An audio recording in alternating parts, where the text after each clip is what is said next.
Tonight, Satan no longer has to hide his intentions to kill our offspring. He comes out in the open on Cosmopolitan Magazine. Plus, Hamas thrives on the ignorance of our civilization. And Europe, the bastion of left-wing values for over 100 years, has taken a hard right turn. Why? Because Muslims. This is your favorite night of the week, The Deep End on Tim Hatch, live. The Deep End. Hey, everybody. Welcome into Tuesday night, 7:30, where we discuss the news of the day from a Christian worldview. I am your humble host, Tim, and welcome to Tim Hatch Live on YouTube. If you hit the like button and the subscribe button and the notification bell, all three, to help us boost the algorithm and get this content out to more eyes and ears. If you feel it's important, that would be very beneficial to us and very helpful to many others. So thanks for tuning in Tuesday night, 7:30, where we discuss The Deep End, or we do The Deep End Show, Season 7, Episode 10. And we got a lot to talk about. Satan is coming out into the open. I can't believe what I'm about to share with you. But first, I also have news about the THL community, the Tim Hatch Live community. Of course, we talked about this last week and the week before, but we have a new membership plan. $10 basic, $20 standard, and $30 premium, and you can see the benefits on the screen there. And I would thank every single one of you right now that have joined the community. There's a bunch of you. We're humbled. Keep on coming in. We're going to provide extra content to you, insider peeks at how we put the show together, and my books and other materials that we're going to get into your hands for free just for being a valued supporter of this content and taking the power of this content out of the hands of YouTube and helping us distribute it to a far broader, far wider audience. Anyway, that being said, we've got to do a segment that I started a couple of weeks ago before Halloween. It's called This Week in Satan, because as is now the recurring theme, Satan no longer has to hide. Let's do it.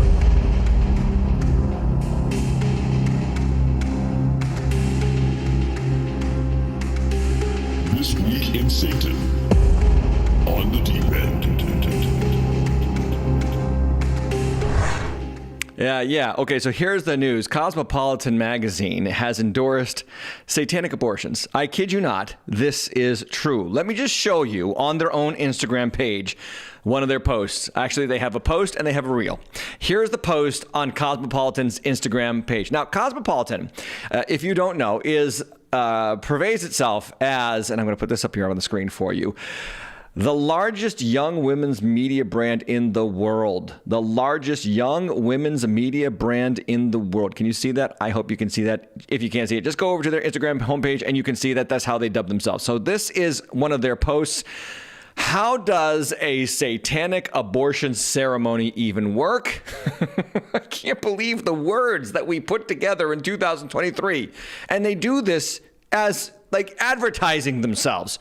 So the post reads, patients of all faiths are welcome at Samuel Alito's mom's satanic abortion clinic, which I think the abortion clinic just named itself after Samuel Alito, the Supreme Court justice who's heavily conservative and voted to strike down Roe v. Wade. Anyway, in New Mexico, and this says this, along with medical counsel, TST offers free ceremonial support to everyone. Abortion ceremonies are totally optional and customizable. Here's a sample one that they recommend. And it says, first, if you slide to the right, this is the next page. First, and notice the upside down cross, by the way. First, find a quiet space. Bring a mirror if you can. Just before taking the medication, gaze at your reflection and focus on your personhood. Home in on your intent, your responsibility to you. Wow. In the last days, Paul says, there will be terrible times. Men will be lovers of themselves. Here we go. Cosmo, which has always been a love yourself magazine, but now with Satan helping to love yourself even more. The next swipe, take the right to the right. Take a few deep breaths, relaxing breaths. When you're ready, read the following tenet aloud. One's body is inviolable, subject to one's own will alone. Take the medication and immediately afterward recite, beliefs should conform to one's best scientific understanding of the world. One should take care never to distort the scientific facts to fit one's beliefs. Okay, so the scientific fact is that a child has a heartbeat within 6 weeks, that every DNA all the DNA cellular information is in the zygote immediately. It is hundreds of thousands of miles long of information, and to read one person's DNA genetic code would take you 6 years if you read every day 1 word per second. I mean, that's literally the science of conception and humanity and the start of human life. But Satan is a master at manipulating the facts for his own intentions to kill our offspring. because we are a threat to his dominion, of course. So they say conform to your best scientific understanding, which is to say you reject scientific understanding of the human anatomy and the human biological process. The next swipe to the right says later, once the procedure is complete, return to your reflection, focus again on your personhood, your power in making this decision, complete the ritual by taking a personal, reciting a personal affirmation, by my body, my blood, by my will, it is done. Wow, wow, wow. Can you get more satanic than that? What did Jesus pray in the garden? Not my will, but your will be done. And then he laid down his life. He didn't take another person's life. He didn't take an offspring's life. He laid down his own life for us. Wow. Satan is the exact opposite. So you are going to sacrifice your child's life against your child's will and erase that genetic code for human flourishing from the earth for your own glorification. Your will be done, basically. Famous line from C.S. Lewis is that there's two people who stand before God on Judgment Day. And one group says, thy will be done, and the other group says, my will be done. And the one that says, my will be done, gets cast into hell.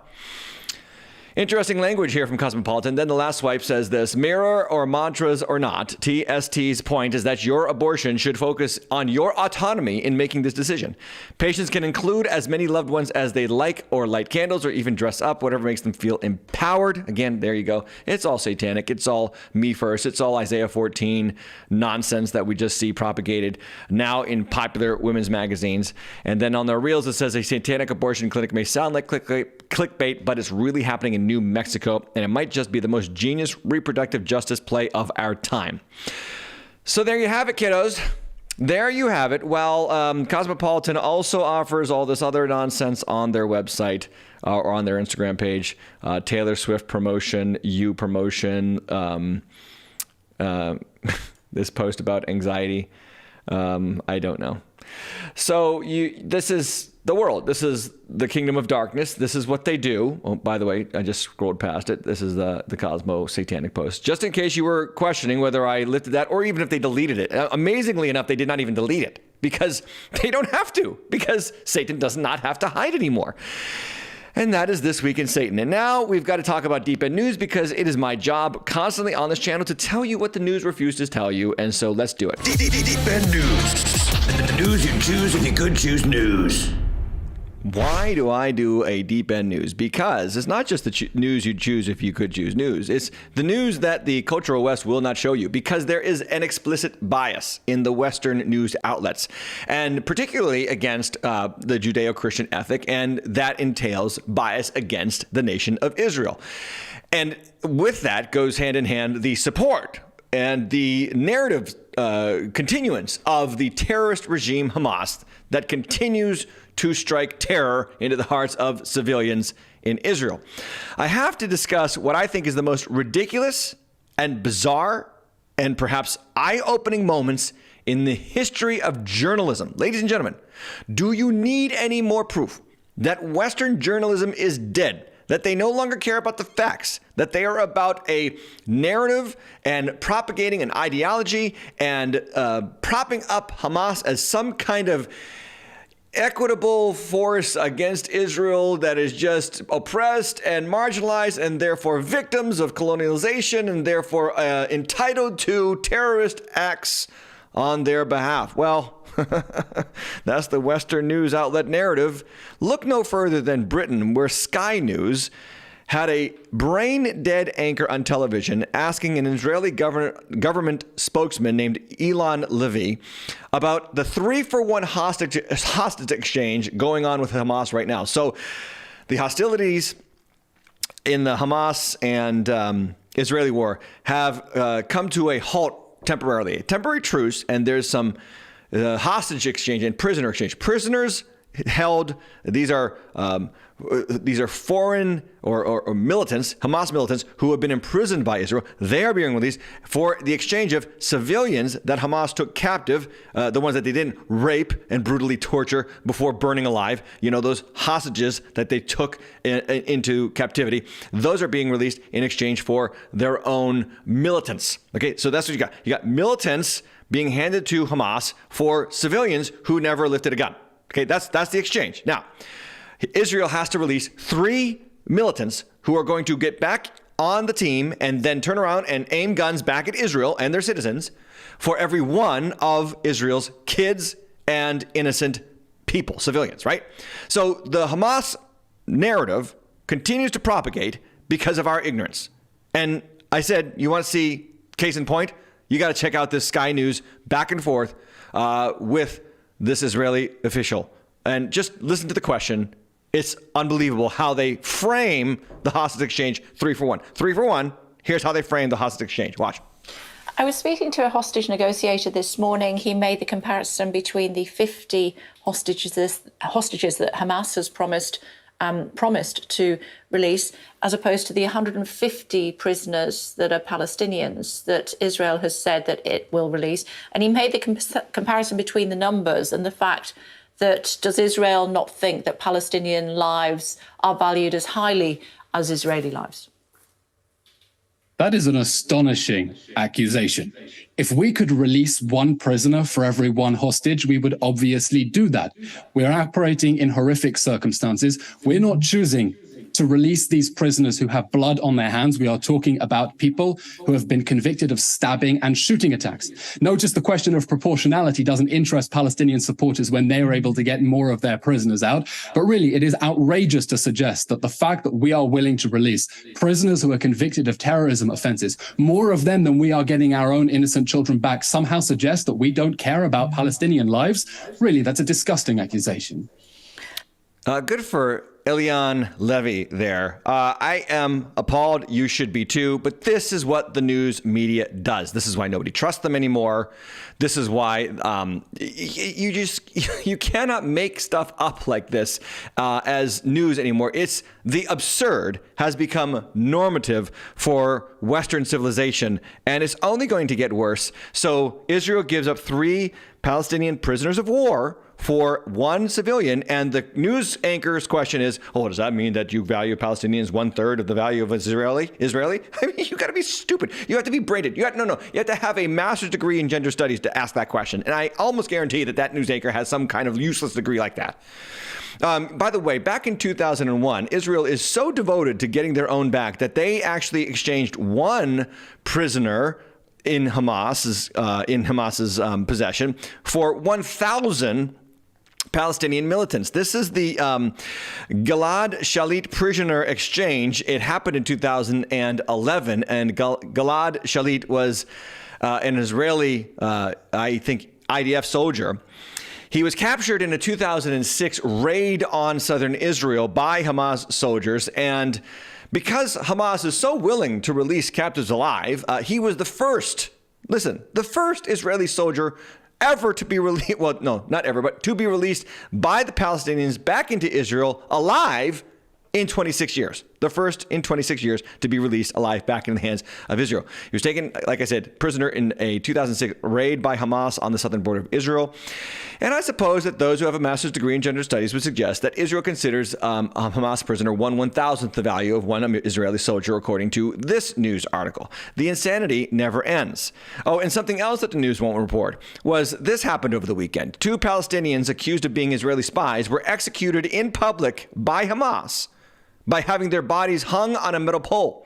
One of the men's legs were cut off and hung up there with the rest of his body, while onlookers, and you can see there in the video, took selfie videos, took videos of the thing, raised their hands, celebrated. Yeah, these are those peace-loving, civilized Hamas supporters cheering and taking videos with their phone of a live execution because they are the oppressed, colonized, peace-loving victims of the Zionist regime. And if you can't pick up my sarcasm, I don't know what to say.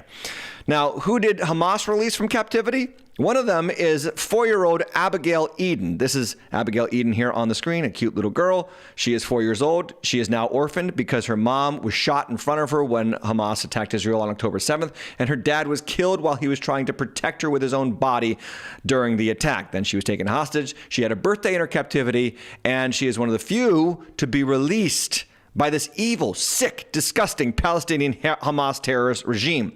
Now, let's also look at the flip side. The prisoners that are being released, prisoners of war, by the way, that are being released by Israel back into Gaza.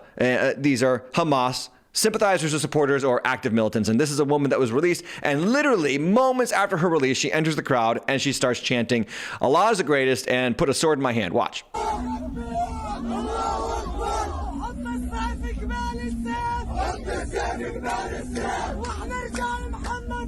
We'll return to Muhammad.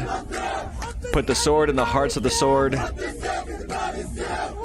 And we'll return to Muhammad. That's a calling for jihad.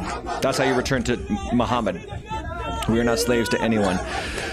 Anyway, that is what is happening in Israel and Hamas. And I have to keep sharing this content because there are so many people that are ignorant to the reality of this conflict, to the reality of the ideologies involved in this conflict. You have Israel, which is very much like America, pro-freedom, pro-civil liberties, pro-women's rights, like America, in which, in a way, I don't agree. Gay rights and gay expression celebrated and admonished in their largest city, Tel Aviv, and then you have Hamas, where they're throwing gays off of buildings, and then they're executing their own live in front of people like it's, the 600s. This is what's going on. Basically, if you think that Hamas and Israel are equals, you are a fool. You are a dang fool. And I would love to say something worse, but I'm a Christian pastor and I cannot. But you're just a fool. You're a fool. Like this brain-dead supermodel, Gigi Hadid. She has faced backlash for posting inflammatory anti-Semitic remarks on Instagram, but she won't face any consequences to her career or fame. She deleted the post and all is well. The model claimed that Israel is the only country in the world that keeps children as prisoners of war. She sent this post to her 79.1 million followers on Instagram. Last month, Hadid posted a message on her Instagram story that said, "There is nothing Jewish about the Israeli government's treatment of Palestinians." And these are all blatant lies. This is misinformation, disinformation, manipulation of facts. Actually, it's the exact flip of facts. And she will suffer no harm. She will not be canceled. She will be celebrated by the kids who graduate from elite, prestigious universities in America. Hamas flourishes, okay? Its propaganda flourishes in our ignorance. While our kids are being taught about pronoun respect and what gender you are on the gender spectrum, or the gingerbread little boy, literally Hamas terrorists, Islamic regimes are gaining ground intellectually on them leaps and bounds. And I just fear for the future. Just wait until one of these pronoun kids have their first president-elect in the White House, if it's even called the White House by that time, whoever they may be occupying the White House. Kudos, however, to Conor McGregor. I don't watch UFC, but if I did, I'd root for this guy. Conor McGregor called out his prime minister in Ireland for, again, repainting the Hamas-Israel conflict in terminology that softens the sick terrorist ideologies of the Hamas regime. So McGregor, this is from the Daily Caller, says McGregor aired his frustrations at Prime Minister Leo Varadkar, calling him a disgrace. Varadkar had used the words lost and found, apparently from the biblical parable of the prodigal son, to describe the abduction of Emily Hand, an Irish-Israeli child taken captive October 7th by Hamas terrorists. McGregor accused the Prime Minister and other Irish politicians of minimizing Hamas's atrocities against Israel. Good on McGregor. If you wanted to see the original tweet, there it is. That's the quote tweet by Conor McGregor. First, let me read Leo Varadkar's tweet. This is the Prime Minister of Israel. This is a leader, okay, of the free world in Ireland. He says, "This is a day of enormous joy and relief for Emily Hand and her family, an innocent child who was lost and has now been found and returned. And we breathe a massive sigh of relief. Our prayers have been answered." And thank God that Elon Musk purchased Twitter, because now we have something called community notes. And so the readers can now add context and they can support it with facts and articles that show the facts and articles. And so the reader's context says this: Emily Hand was kidnapped by Hamas terrorists on October 7th. So you're not lost. You understand? Words matter. When you're kidnapped, you're not lost. Like the prodigal son was not kidnapped by the people of a far-off land and then forced to feed the pigs until he couldn't take it anymore and return home. No.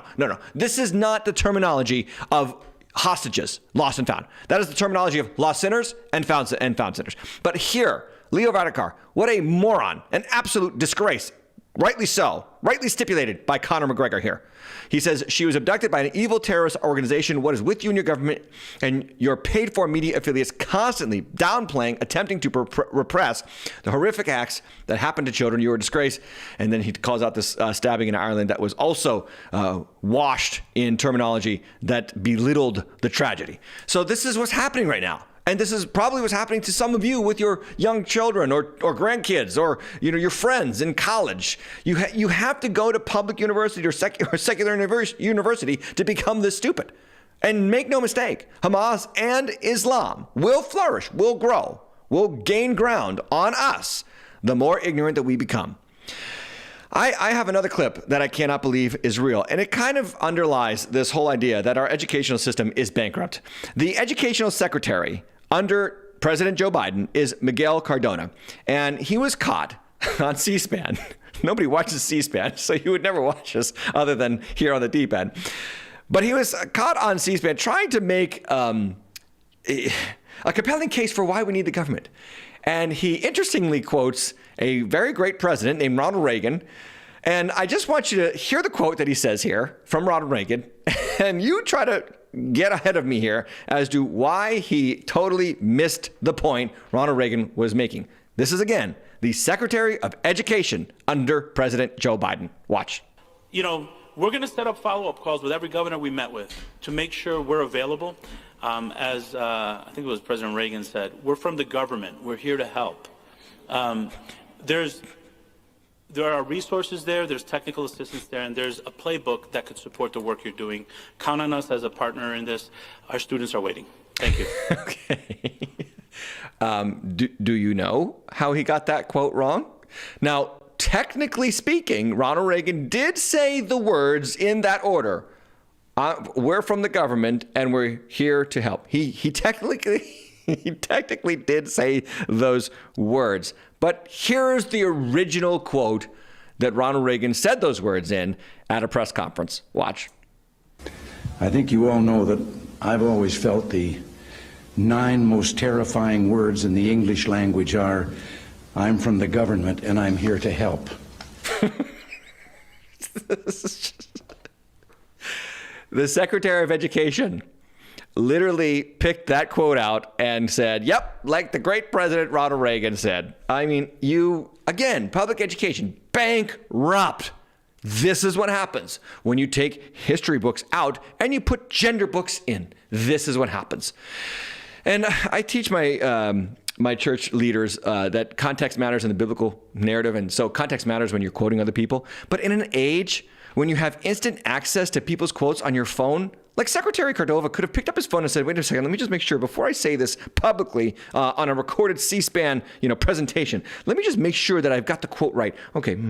Oh, wait, he was actually talking about how government is the worst thing that could be part of solving the problem because they are the reason that we have the problem. And anybody who paid extra for their Thanksgiving turkey said amen. Okay. You've got to see, though, the narrative is twisted through our ignorance, and then more news that you would never have heard of if it wasn't for the deep end news. But Pete Buttigieg is the transportation secretary under the Biden administration, and he took 2 months off for paternity leave last year because he and his husband, quote unquote husband, adopted twin boys. Well, he's got a guy pal, a former Maryland mayor and prominent Democrat named Patrick Wojahn.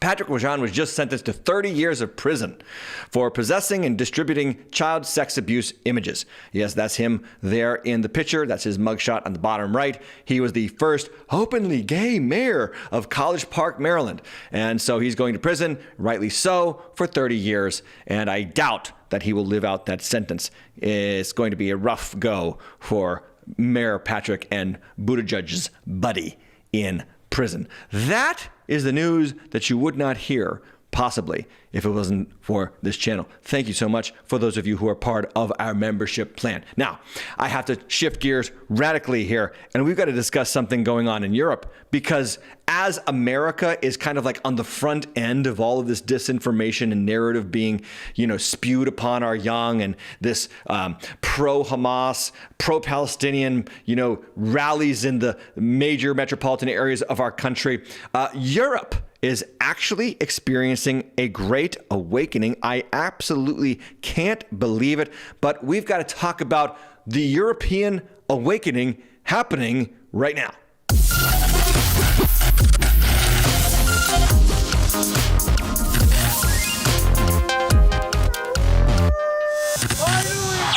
Yes, so Europe has been for over 100 years the bastion of left-wing, progressive, particularly sexually progressive liberal values. And they're taking a hard right turn in their politics, in their elections, in their social or at least immigration policies. Now, last week on the extra content on the deep end, I shared that Argentina had elected Javier Milei as its new president. And this is a guy who said that Pope Francis is a filthy leftist. Redistributing wealth is a violent act. He said climate change is a lie of socialism. He pledges to end the central bank of Argentina. He doesn't cut deal with China. Abortion is immoral. Mickey Mouse is the aspiration of every Argentinian politician because he is a disgusting rodent whom everybody loves. That is a direct quote from my new favorite president in the world, Javier Milei. So is there hope, though, in Europe? Are they experiencing an awakening, not an awakening? You don't want to go that way. You want to go to the awakening side. Hope springs in Amsterdam, the Netherlands, of all places. And the Netherlands are also electing right side of the aisle leaders. This is Geert Wilders, and he is the winner of the Dutch election that just took place, and he's quite potentially going to be the next prime minister of the Netherlands. He is leader of the Party for Freedom. It finished first in the Dutch general election, winning 37 out of 150 seats in parliament, or 23.6% of the vote. His victory is a huge surprise, but the beneficiary of this sudden turn to the hard right is no upstart. He's 60 years old. He's been serving in parliament since 1998. He quit the original party that he joined with, the center-right Liberal Party, in 2004 over what he considers softness towards Islam. And he founded the Party for Freedom in 2006.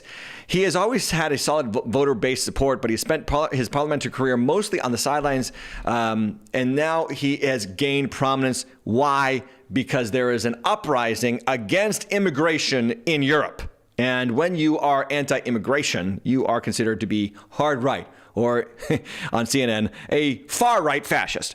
So here he is speaking, and he talks about the problem of the Islamic immigration reality happening in Europe, and most particularly in his country, the Netherlands. I'm going to read the subtitles for those of you who are listening as he speaks, I think, in Dutch, right? So let me read it for you. So it's not just a few rotten apples who make the other Muslims look bad. I say to the Prime Minister, stop pushing that nonsense fairy tale. This is a large majority, 700,000 Muslims out of 900,000, who reject our free society. And you, Mr. Prime Minister, have imported a monster called Islam into our country, which has put our country in danger. Therefore, I propose for the 100,000th time to the Cabinet, Madam Speaker, 1, recognize that Islam is a violent ideology. En terreur met zich meebrengt en dus niet bij Nederland hoort. One that comes, oops, I missed that one. Number 2, close our borders immediately to asylum seekers and immigrants from Islamic countries, reject the Open Borders Treaty, and reintroduce border checks. Number 3, start dismantling institutions of Islam, such as mosques. Begin with all those mosques that receive foreign funding, and they do, by the way, and where, for example, Diyanet, the Turkish Ministry of Religious Affairs, makes the rules instead of us. 4, lock up everybody who threatens with violence or uses violence, or deport them, and get those hundreds of members and those thousands of sympathizers of jihadist movements in the Netherlands and lock them up preemptively if necessary. And number 5, Speaker, ask all schools, newspapers, media to show a Muhammad cartoon. This guy's got guts. Not to provoke, but to show that we never give in to threats and violence, and that we proudly support our freedoms. Speaker, to wrap up, I have a message for all the Muslims in the Netherlands. Listen to this. This is fantastic. Who do not respect our freedom, our democracy, and our core values, who find the rules of the Quran more important than our secular laws. There are many of those. Research by Professor Koopmans shows there's 700,000 out of 900,000, remember. And my message to them is, get out. Leave for an Islamic country. Then you can enjoy Islamic rules. Those are their rules, not ours.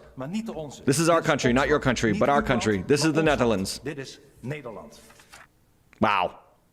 So amazing that this is happening.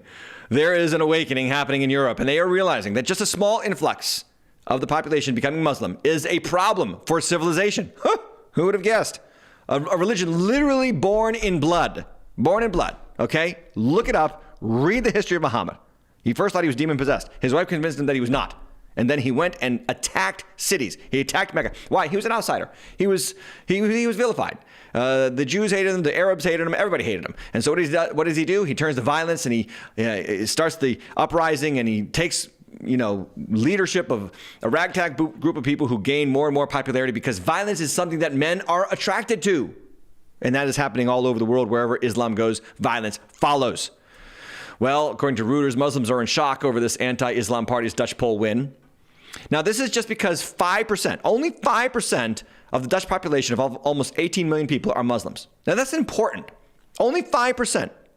And if 5% of the population being Muslim, Islamics, and immigrants, by the way, from Islamic countries, is enough to propel a guy like Geert Wilders to leadership in the country, who is basically saying, we're going to tear down your mosques, we're going to shut down your freedoms, and we're going to deport you, and we're going to start doing border checks and close our immigration, like close our borders. Just 5%. Imagine if the population was 10% or 15%. Like, America doesn't even have close to that percentage yet, but it's going that way. And it's not just the Netherlands that is reacting like this. Finland just elected the most right-wing government in its history. Sweden enacts far more strict immigration laws as of right now to deal with the problem of Islamic immigration. Greece elected 2 right-wing populist parties for the first time ever. The Swiss elected an anti-immigration and anti-woke party in October. Viktor Orban just won his 4th term in Hungary.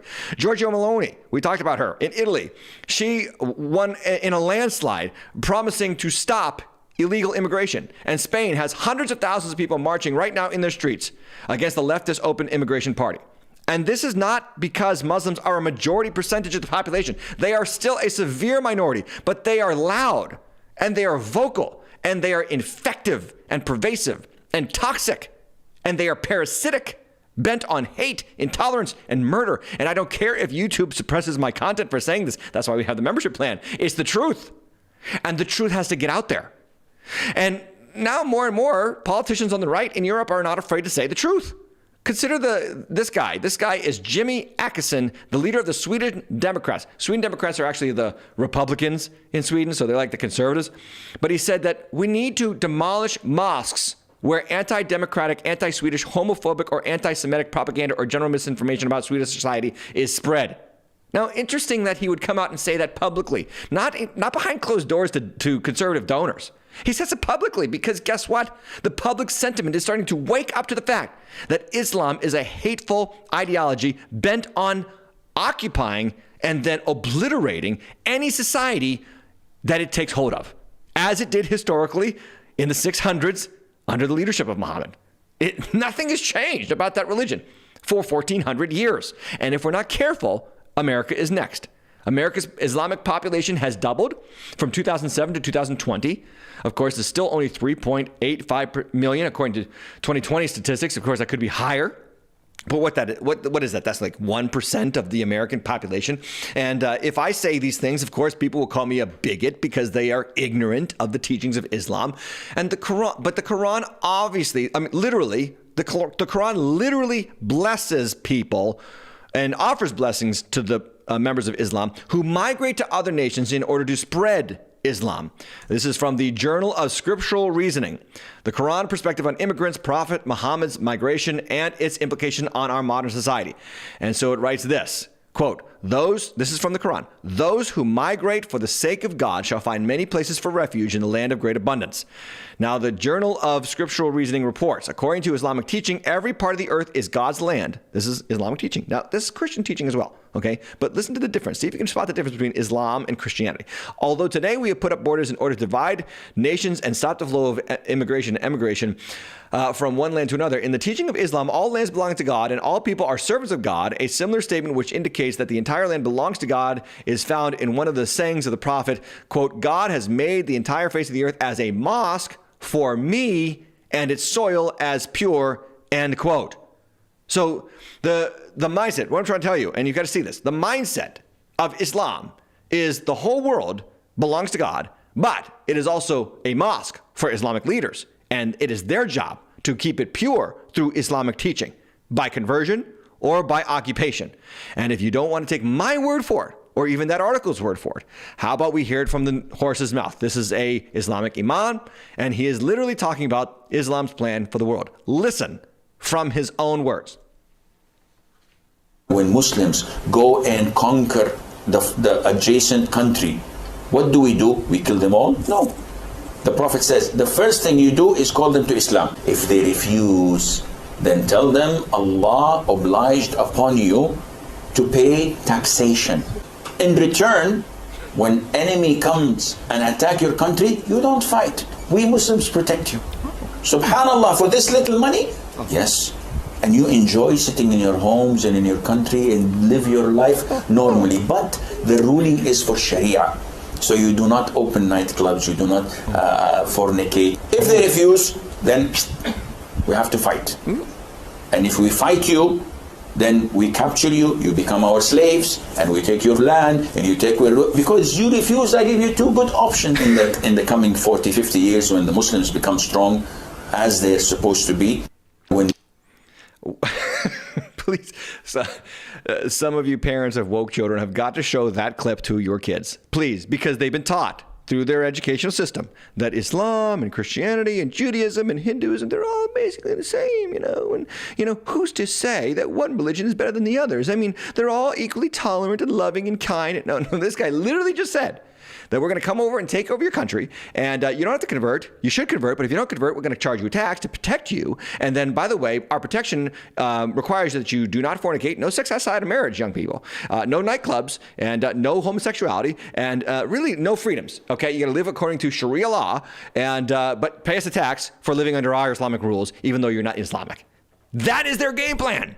And anybody who tells you otherwise is lying to you, or they're ignorant. And remember, Hamas flourishes on our ignorance of Islam and of the narrative.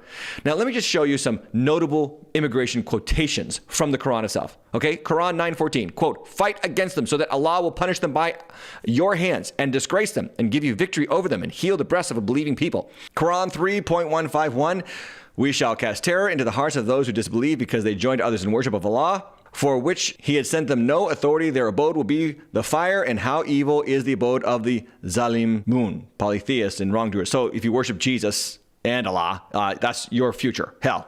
And then Quran 2:1.3, 193 says, "And fight them until there is no more fitna," that is disbelief and worshiping of others along with Allah, "and all and every kind of worship is for Allah alone. But if they cease, let there be no transgression except against Az-Zalimun, the polytheists and wrongdoers." So to all the multicultural lovers out there who think that welcoming Muslims will bring peace to our country, think again. These are the marching orders from their founder's book, who also committed atrocities.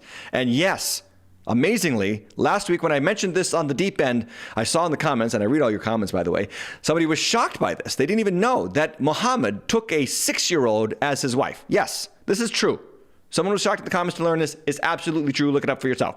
Muhammad, the founder of Islam, married a 6-year-old girl and then consummated the marriage when she was 9. And he was 50 years old, by the way. But then again, of course, you would be shocked because of Western news bias and Western news bias in our search engines.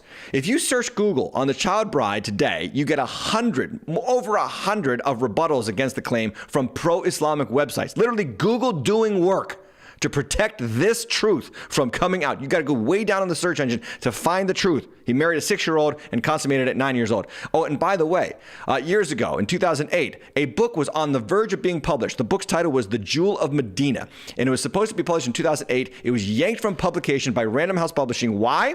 Because it was going to call out the fact that the prophet Muhammad, quote unquote, Muhammad, had a child bride named Aisha, and he married her at 6 years old. They yanked the book because it was going to disparage the prophet Muhammad. Unbelievable. People can literally take Jesus on a cross, put him in a vat of urine, take a picture of that, and put it on display in a notable museum in the world, and people will say it's groundbreaking, it's wonderful expression, it's the freedom of speech. But if you dare talk about the fact that Muhammad took a 6-year-old as a bride, you are an infidel, according to secular book publishers. That is the media bias that we are living in right now. And would that we had a church that would stand up and speak these truths to the world. But unfortunately, we don't. We have a church that tries to placate the world, befriend the world, love the world, and be like the world. And I'm speaking, of course, right now at least, of the Pope. The Pope continues to baffle, I think, baffle Catholics who are at least paying attention to what he's doing. So the old mantra of the church is love the sinner and hate the sin. But the Pope continues to make headlines with the pro-LGBT crowd. This past week, he hosted trans women for a Vatican luncheon. Yes, this is a bus full of men who think they are women, and they were invited to be special guests of the Pope.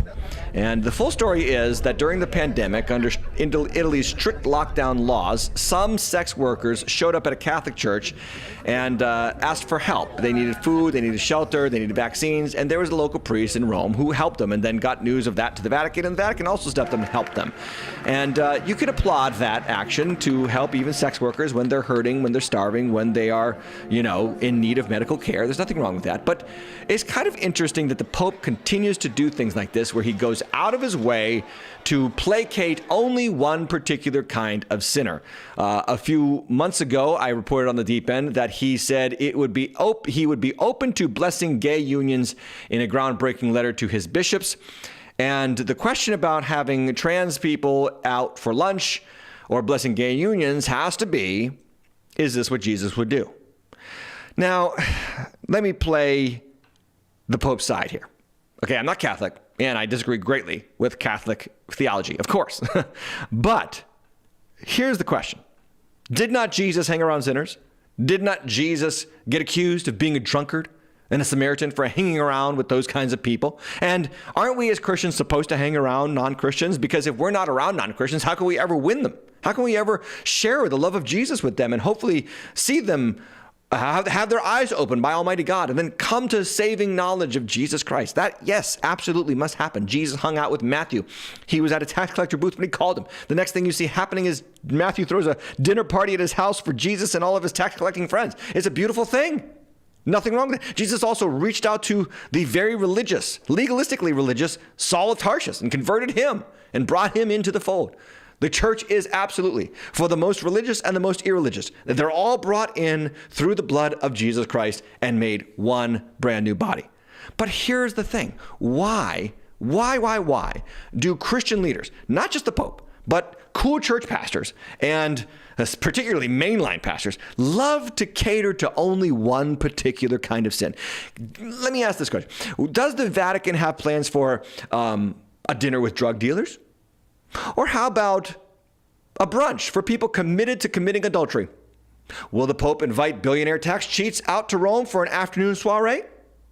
Or will he have a porn producers party with special lighting in the St. Peter's Basilica? In other words, will they have any love for other sinners that are committed to their sin, such as those transgenders are? I doubt it. I don't think that there's a lunch on the menu at the Vatican for deadbeat dads. And to me, this gesture of goodwill smacks of pandering, as once again, only one sinful inclination is catered to by would-be church leaders around the world. By the way, this brings up a constant question in my mind. The next Pope is going to be really interesting. This one's getting old. And there's no doubt that he comes from the left-wing side of the theological aisle of the Catholic Church, where you had Benedict XVI and Pope John Paul II were staunch conservatives and actually very open to Protestants and very kind, I could say, open-hearted to Protestant believers. And then you have this guy Francis on the hard left, who is kind of testing the waters for the Catholic Church's future. I just see it that way. Where's the Catholic Church going in the future? Take a look at Pope Francis. If you are a conservative Catholic, if you are a Bible-believing Catholic, it might be time to search out a new church that may not be Catholic, but does believe in the Bible. Because the fact of the matter is that loving the sinner means loving them all, not just the ones that the world thinks are worthy of love. And we need leaders who will stand against the tide of the regime, stand against the tide of the secularists in our culture, and tell the truth. And be okay with telling the truth. For heaven's sakes, Satan doesn't have to hide anymore. It's time for the church to stop hiding.